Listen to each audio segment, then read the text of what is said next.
பரலோக ராஜ்யத்தின் திறவுகோல் உங்கள் கையில் இருக்கு. நீங்கள் சாதாரணமான ஒரு ஆள் கிடையாது. ஜெபம் பண்ணுங்க, நல்லா ஜெபம் பண்ணுங்க. திறவுகோள்களை வச்சிருக்க ஆண்டவரே, நான் 12 ஆத்துமாக்கள் இந்த வருஷத்தில் ஆண்டவருக்கு கொண்டு வருவேன் என்று அவர்களுக்காக நீங்கள் குறிப்பாக எழுதி ஜெபியுங்க. கர்த்தர் உங்களை கொண்டு பெரிய காரியங்களை செய்வார். உங்கள் குடும்பத்தினரை ஆண்டவரிடத்தில் கொண்டு வருவார். அமேன். இப்படி உங்களை ஆண்டவர் பலருக்கு பிரயோஜனமாக மாற்றுவார். அமேன். ஆகவே திறவுகோள்களை நீங்க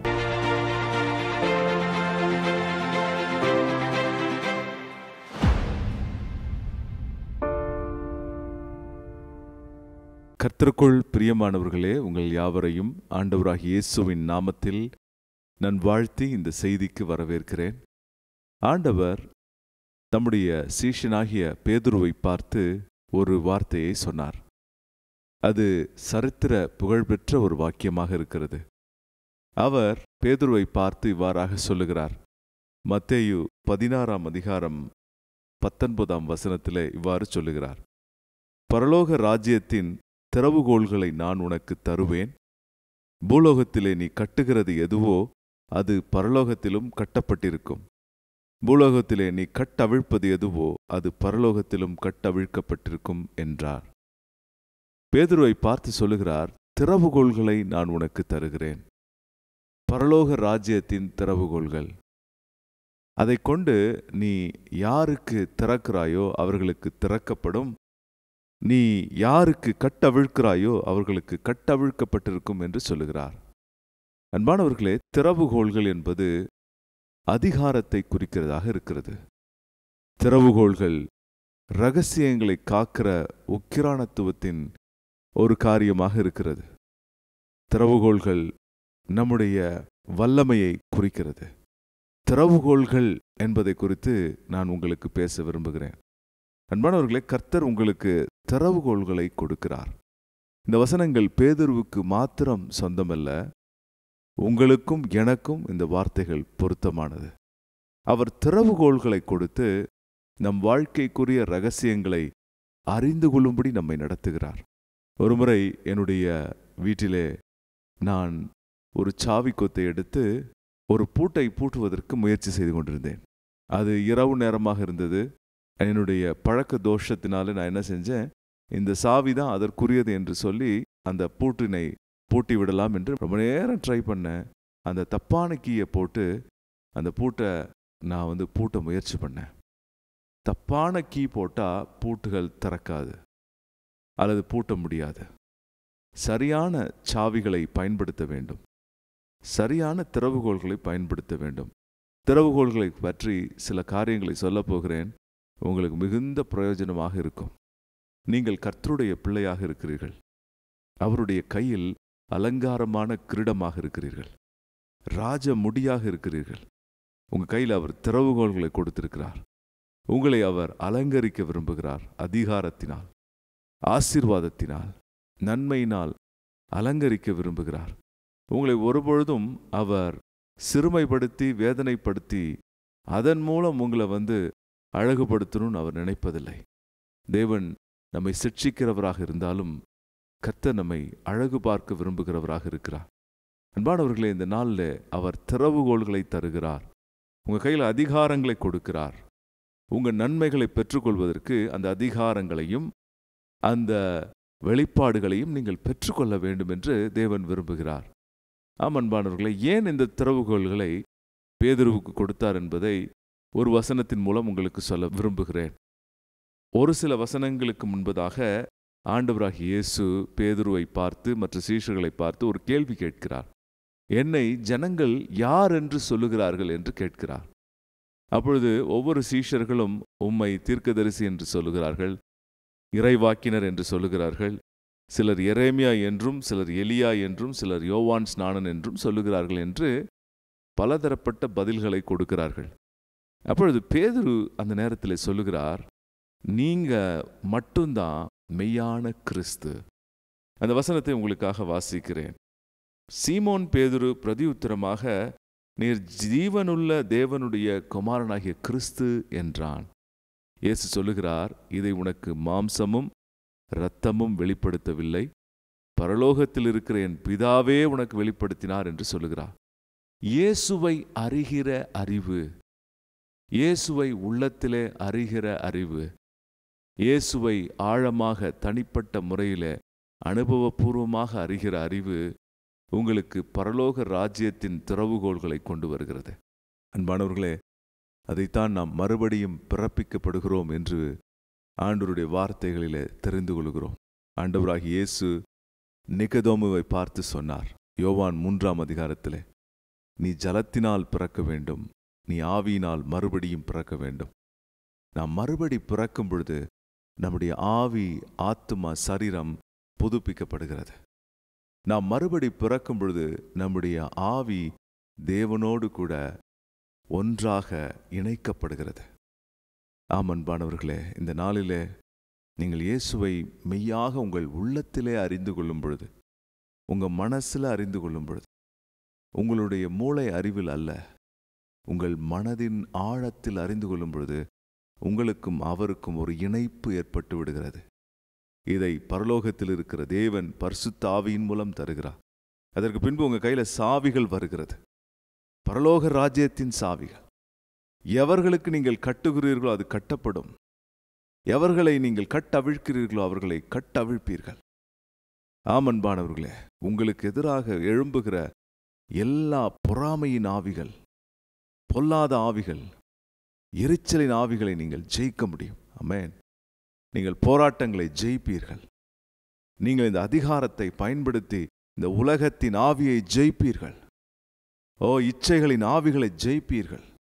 எல்லா விதமான காய்மகாரத்தின் ஆவிகளை ஜெயிக்க முடியும். ஆமென். நீங்கள் கட்டவிழ்க்க முடியும். அநேகர் வாழ்க்கையில இந்த திறவுகோள்களை கொண்டு நீங்கள் பிரயோஜனமாக மாறுவீர்கள். அல்லேலூயா. கர்த்தர் உங்களுக்கு திறவுகோள்களை கொடுத்து பிரயோஜனப்படுத்துகிறார். அநேகரை பரலோக ராஜ்யத்திற்கும் அவர்களுக்கு ரட்சிப்பின் சுவிசேஷத்தை கொடுப்பதற்கும் உங்களை பயன்படுத்துகிறார். அதுதான் திறவுகோள்கள். ஆமென். இயேசுவை நீங்கள் அறிந்து கொள்ளுகிற அனுபவத்திற்காக ஜெபியுங்கள். நீங்கள் இயேசுவை ஒருவேளை அறிந்திருந்தா அநேகரை ஆத்தும ஆதாயம் செய்ய வேண்டியது நம்முடைய கடமையாக இருக்கிறது. அநேகரை பரலோக ராஜ்யத்திற்கு நாம் உட்படுத்துவதற்கு இந்த திறவுகோள்களை நாம் பயன்படுத்த வேண்டும். ஒருமுறை நிக்கோபார் தீவுகளுடைய மிஷனரி ஒருவரை குறித்து நான் வாசித்தேன். அவர் நிக்கோபார் தீவுகளுக்கு சென்ற பொழுது எப்படி ஊழியத்தை ஆரம்பிக்க வேண்டும் என்று ஆண்டவரிடத்தில் தொடர்ந்து ஜெபம் பண்ணினார். ஆண்டவர் செய்ததையே அவர் செய்தார். 12 பேரை தெரிந்து கொண்டு அவர்களுக்கு இயேசு கிறிஸ்துவினுடைய புதிய ஏற்பாட்டிலுள்ள 4 சுவிசேஷங்களை போதித்து அவர்களை இயேசுவினுடைய சாட்சிகளாக மாற்றினார். அவர்களை பார்த்து சொன்னார், நீங்க போய் ஒவ்வொருவரும் தனித்தனியாக 12 பேரை எடுத்து அநேகரை நீங்க ஆண்டவருக்கு உட்படுத்துங்கள், ஆண்டவரிடத்தில் கொண்டு வாருங்கள் என்று சொன்னார். அதே போல அநேகர் புறப்பட்டு சென்று அந்த தீவில் அநேகரை ஆசீர்வாதமாக மாற்றினார்கள். ஆமென். அன்பானவர்களே, அதே போல பரலோக ராஜ்யத்தின் திறவுகோல் உங்க கையில் இருக்கு. நீங்க சாதாரணமான ஒரு ஆள் கிடையாது. ஜெபம் பண்ணுங்க, நல்லா ஜெபம் பண்ணுங்க. திறவுகோள்களை வச்சிருக்க ஆண்டவரே, நான் 12 ஆத்துமாக்கள் இந்த வருஷத்தில் ஆண்டவருக்கு கொண்டு வருவேன் என்று அவர்களுக்காக நீங்கள் குறிப்பாக எழுதி ஜெபியுங்கள். கர்த்தர் உங்களை கொண்டு பெரிய காரியங்களை செய்வார். உங்கள் குடும்பத்தினரை ஆண்டவரிடத்தில் கொண்டு வருவார். ஆமென். இப்படி உங்களை ஆண்டவர் பலருக்கு பிரயோஜனமாக மாற்றுவார். ஆமென். ஆகவே திறவுகோள்களை நீங்க பயன்படுத்துங்க. இன்னொரு திறவுகோலை குறித்து நான் உங்களுக்கு சொல்ல விரும்புகிறேன். ஏசாயா தீர்க்கதரிசியின் புஸ்தகம் 22ஆம் அதிகாரம் 22ஆம் வசனம். அது இவ்வாறாக சொல்லுகிறது, தாவீதினுடைய வீட்டின் திறவுகோலை அவன் தோளின் மேல் வைப்பேன், ஒருவரும் பூட்டக்கூடாதபடிக்கு அவன் திறப்பான், ஒருவரும் திறக்கக்கூடாதபடிக்கு அவன் பூட்டுவான். தாவீதின் திறவுகோல் என்று இன்னொரு திறவுகோல் இருக்கிறது. தாவீதின் திறவுகோலை குறித்து நான் உங்களுக்கு சொல்ல விரும்புகிறேன். வேதாகமத்திலே தாவீதின் குமாரனே என்று இயேசுவை அழைத்தார்கள். இயேசுவும் தன்னை தாவீதின் வம்சத்தில் வந்தவர் என்று அடையாளப்படுத்திக் கொள்ள விரும்பினார். தாவீதின் திறவுகோலை இயேசு உடையவராக இருக்கிறார், அவர் தாவீதின் வேறானவராக இருக்கிறார் என்று வெளிப்படுத்தின விசேஷத்திலே சொல்லப்பட்டிருக்கிறது. இயேசுனுடைய ஜனன வம்ச வரலாற்றிலே அவர் தாவீதின் குமாரன் என்று சொல்லப்பட்டிருக்கிறது. அன்பானவர்களே, தாவீதின் திறவுகோள்களை ஆண்டவராகிய இயேசு நமக்கு தருகிறார். தாவீதின் திறவுகோள்கள் எதை குறிக்கிறது என்பதை குறித்து நான் சொல்ல விரும்புகிறேன். தாவீது ஒரு அழகான வீட்டிலே தங்கியிருந்த பொழுது 1 நாளாகமத்தின் புஸ்தகம் 17ஆம் அதிகாரம் இவ்வாறாக சொல்லுகிறது. தாவீது தன் வீட்டிலே வாசமாயிருக்கிற பொழுது அவன் தீர்க்கதரிசியாகிய நாத்தானை நோக்கி, பாரும், நான் கேதுரு மர வீட்டிலே வாசம் பண்ணுகிறேன். கர்த்தருடைய உடன்படிக்கை பெட்டியோ திரைகளின் கீழ் இருக்கிறது என்றான். அன்பானவர்களே, தாவீதிற்கு கர்த்தருடைய பெட்டியை குறித்த ஒரு அங்கலாய்ப்பு உண்டாயிருந்தது. அவருக்கென்று ஒரு ஆலயம் கட்ட வேண்டும் என்று சொன்னான். அவன்தான் ஆலயம் கட்டுவதற்காக அநேக பொருட்களை சேகரித்து வைத்திருந்தான். தாவீதை ஆண்டவர் ஆசீர்வதித்தார், அவனுடைய வீட்டை ஆசீர்வதித்தார்.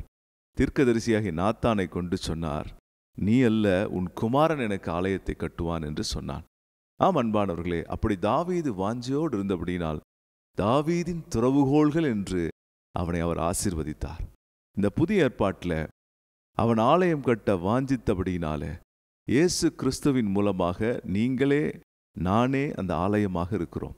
புதிய ஏற்பாட்டில் உங்களுடைய என்னுடைய சரீரமே ஆலயமாக இருக்கிறது. நம்முடைய வீடே ஆலயமாக இருக்கிறது. நாம் நம்மை அவருடைய நாமத்தினாலே, இயேசு கிறிஸ்துவின் நாமத்தினாலே நம் வீட்டை, நம் குடும்பத்தை, நம் தொழிலை, சரீரமாகிய ஆலயத்தை, நம் ஆவிக்குரிய வாழ்க்கையை நாம் கட்டும் பொழுது நாம் நம்முடைய வீட்டிலே சகல நன்மைகளை கொண்டு வருகிற ஆசீர்வாதத்தின் பாத்திரமாக மாறுகிறோம். You can become a channel of blessing by the keys of David. நான் சொன்னேன், பரலோக ராஜ்யத்தின் திறவுகோள்கள், இது தாவீதின் திறவுகோள்கள். இது எதை குறிக்கிறது என்றால், உங்களை கட்டுவதன் மூலம், உங்களை ஆவிக்குரிய வாழ்க்கையில கட்டுகிறதன் மூலம் உங்கள் வாழ்க்கையை ஆண்டவர் ஆசீர்வதிக்கிறார். உங்கள் குடும்ப வாழ்க்கை, உங்கள் தொழிலை, உங்கள் ஊழியத்தை, உங்கள் வேலையை ஆசீர்வதித்து உங்களை பெருக பண்ணுகிறார். கர்த்தர் அப்படியே உங்களை பெருக பண்ண போகிறார். தாவீதின் திறவுகோள்களை கொண்டு உங்களை பெருக பண்ண போகிறார். அல்லேலூயா. உங்கள் குடும்ப வாழ்க்கையில பெருகுவீங்க. உங்க ஆவிக்குரிய வாழ்க்கை கட்டப்பட கட்டப்பட நீங்கள் பெருகுவீர்கள். ஆமென். மூன்றாவதாக வெளிப்படுத்தின விசேஷம் 1ஆம் அதிகாரம் 18 சொல்லப்பட்டிருக்கிறது, மரணத்திற்கும் பாதாளத்திற்கும் உரிய திறவுகோள்கள். ஆமன்பானவர்களே, ஆண்டவர் தான் திறவுகோள்களாய் வைத்திருக்கிறார் மரணத்திற்கும் பாதாளத்திற்கும். ஆகவே நீங்கள் பாதி வயதில் மரிப்பதில்லை. நிறைய பேர் இன்னைக்கு மரண பயத்தினால் கலங்குறாங்க. பயப்படாதீங்க. மரணத்தின் திறவுகோள்களை இயேசு வைத்திருக்கிறார். இயேசு உங்களோடு இருக்கிறார், உங்களுக்குள் இருக்கிறார், உங்களை சுற்றி இருக்கிறார். மரண பயம் உங்களை தொடக்கூடாது. நீங்கள் ஜெயிப்பீர்கள், நீங்கள் பிழைப்பீர்கள், நீங்கள் முன்னேறுவீர்கள். நீங்கள் எதிர்காலத்தில் தேவ திட்டத்தை நிறைவேற்றி முடிப்பீங்க. கர்த்தர் உங்களை கொண்டு கண்டிப்பா செய்ய வைப்பார். கர்த்தர் உங்கள் மூலமாய் அவருடைய திட்டத்தை கண்டிப்பாய் நிறைவேற்றுவார். மரணம் உங்களை மேற்கொள்ளாது. கர்த்தருடைய கிருபை உங்களை அவருடைய நாட்கள் வரை நடத்தி அவர் சித்தத்தை முடித்த பிறகுதான் நீங்கள் கடந்து போகும்படி செய்வார். அல்லேலூயா. கர்த்தர் உங்களை நடத்துவார். கர்த்தர் உங்களை நடத்துவார். மரண பயத்தை விரட்டுங்க.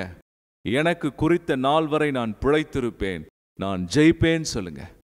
மரணத்தின் திறவுகோள்களை இயேசு வைத்திருக்கிறார். நான் 3 திறவுகோள்களை சொல்லியிருக்கிறேன். பரலோக ராஜ்யத்தின் திறவுகோள்கள், தாவீதின் திறவுகோள்கள், மரணத்திற்கும் பாதாளத்திற்கும் உரிய திறவுகோள்கள். அன்பானவர்களை, இதை புரிந்து கொள்ளுங்கள். உங்கள் வாழ்க்கையில் நன்மைகளை பெற்றுக்கொள்ளுங்க. கலங்கவே கலங்காதீங்க, பயப்படாதீங்க, திகைத்து போகாதீங்க, என்ன செய்ய போறோம்னு நினைக்காதீங்க. நீங்கள் எவைகளை கட்டுவீர்களோ அவைகள் கட்டப்படும். நீங்கள் எவைகளை கட்டவிழ்க்கிறீர்களோ அவைகள் கட்டவிழ்க்கப்படும். பொறாமையின் ஆவிகளை கட்டுங்கள், பிசாசின் ஆவிகளை கட்டுங்கள், போராட்டங்களை கட்டுங்கள், அந்தகார சக்திகளையும் இச்சைகளையும் கட்டி போடுங்கள். கர்த்தர் உங்களுக்கு நன்மை கொடுப்பதை பார்ப்பீங்க. ஆசீர்வாதங்களை கட்டவிழுங்கள், மகிழ்ச்சியை கட்டவிழுங்கள், ஆவிக்குரிய வாழ்க்கையை கட்டவிழுங்கள். உங்கள் முன்னேற்றத்தை பார்க்க போறீங்க. அல்லேலூயா. கர்த்தர் அப்படியே செய்ய போகிறார். நீங்க முன்னேறுவீங்க. உங்க இருதயம் அதிசயப்பட்டு பூரிக்க போகிறது. ஆமென். உங்க இருதயம் அதிசயப்பட்டு பூரிக்க போகுது. என் வாழ்க்கையில அப்படி நடந்துச்சு அப்படின்னு சொல்லி. ஆம் அன்பானவர்களை, இயேசுவை உண்மையாய் நீங்கள் விசுவாசிக்கும் பொழுது அவர் கடைசி வரை உங்களை கைவிட மாட்டார். ஆமென். அவரோட நேரத்தை செலவிடுங்க. அவருடைய வேதாகமத்தில் பிரியமா இருங்க. அவரோடு கூட சம்பாஷணை செய்யுங்க. எப்போதெல்லாம் நேரம் கிடைக்குதோ, அது சிறிய நேரமாக இருந்தாலும் சரி, கூடுதல் நேரமாக இருந்தாலும் சரி, அவரோடு பேசுங்க. அவர் உங்களுக்குள் உலாவி உங்கள் தேவனாக இருப்பார். நாம் ஜெபிக்கலாம். ஆண்டவரே, எங்களுடைய வாழ்க்கையில நீர் வைத்திருக்கிற நல்ல திட்டங்கள் கட்டவிழ்க்கப்படவும், சத்ருவின் திட்டங்கள் கட்டப்படவும் நாங்கள் ஜெபிக்கிறோம். பிசாசு கொண்டு வருகிற எல்லா திட்டங்களையும், அவனுடைய எல்லா தீய நோக்கங்களையும் கட்டி போடுகிறோம். கர்த்தருடைய திட்டங்களை கட்டவிழ்க்கிறோம். தாவீதின் திறவுகோல்களை கொண்டு எங்கள் ஆவிக்குரிய வாழ்க்கையை கட்டமைக்கிறோம். மரணத்திற்கும் பாதாளத்திற்கும் உரிய திறவுகோல்களை கொண்டு மரணத்தை ஜெயிக்கிறோம். கர்த்தருடைய சித்தம் நிறைவேற்றுகிற வரை நாங்கள் உம்முடைய நாமத்தை உயர்த்துவோம். எங்களுக்கு ஆண்டவரே உம்முடைய சாட்சிகளாக ஜீவிக்கிற பாக்கியத்தை கொடும். இயேசுவின் நாமத்தில் ஜெபிக்கிறோம் பிதாவே, ஆமென். அன்பானவர்களே, இந்த திறவுகோல்களை குறித்து சிந்திங்க. உங்களுக்கு ஆண்டவர் சக்தியையும் அதிகாரத்தையும் வல்லமையும் கொடுத்திருக்கிறார். நீங்கள் எவைகளை கட்டவிழ்ப்பீர்களோ அவைகள் பரலோகத்திலும் கட்டவிழ்க்கப்பட்டிருக்கும். இயேசு உங்களை ஆசீர்வதிப்பாராக. ஆமென்.